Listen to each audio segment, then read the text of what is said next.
UP और उत्तराखंड की खबरों के लिए एबीपी गंगा को सब्सक्राइब करें और बेल आइकन दबाएं। 7 सीट और 88 दावेदार, किसकी जीत किसकी हार, सबसे सटीक सबसे तेज कवरेज, हर सीट का पल पल का हाल, 7 की बिसात। तस्वीर साफ हो रही है। घाटमपुर की बात कर लेते हैं। 28वें राउंड की गिनती वहां पर पूरी हो गई है।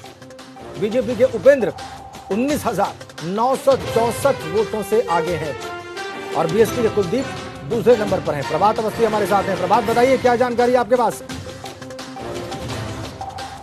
जी बिल्कुल, आपको बता दें कि जो ऑफिशियली है वो 28 राउंड जो है वो पूरे हो चुके हैं। 20,000 वोटों से ज्यादा का अंतर है और लगभग 31 राउंड जो है काउंटिंग की हो चुकी है। उसकी थोड़ी देर में पुष्टि हो जाएगी। हमारे साथ बीजेपी के लगभग तय प्रत्याशी मौजूद हैं। उपेंद्र पासवान जी, उपेंद्र जी, जीत जो है वो लगभग तो निश्चित है, एक औपचारिक घोषणा बाकी है। 20,000 से ज्यादा का अंतर है, क्या कहेंगे आप पब्लिक?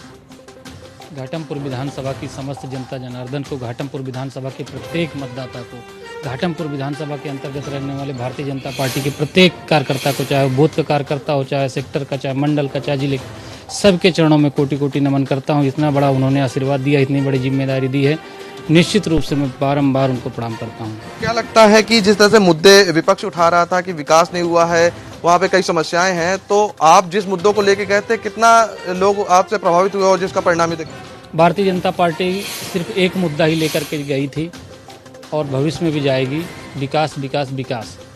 सिर्फ एक ही मुद्दा है भारतीय जनता पार्टी के पास। विपक्ष के पास कोई मुद्दा ही नहीं है, उनके पास सिर्फ अनर्गल आरोप लगाना, सिर्फ इतना ही उनके पास कार्य है।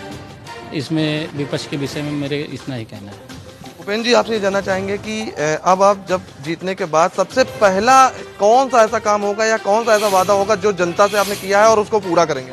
जनता से सिर्फ एक ही वादा है, दूसरा कोई वादा नहीं है। विकास विकास विकास ही कराना है। निश्चित रूप से भारतीय जनता पार्टी की, चाहे केंद्र की सरकार हो, चाहे प्रदेश की सरकार हो, आदरणीय योगी जी के नेतृत्व की, आदरणीय मोदी जी के नेतृत्व की जो भी जन कल्याणकारी योजनाएं चल रही हैं, उनमें और कहाँ क्या कुछ दिक्कतें समन्वय में आ रही हैं, उनको समन्वय में बैठा करके अंतिम व्यक्ति तक उस विकास कार्य को पहुंचाने का कार्य करेंगे। ठीक है प्रभात, विकास विकास विकास, ये एकदम सेट डायलॉग था। उपेंद्र को हम पहले भी देख रहे थे, जब वो प्रचार कर रहे थे तो यही बात कह रहे थे।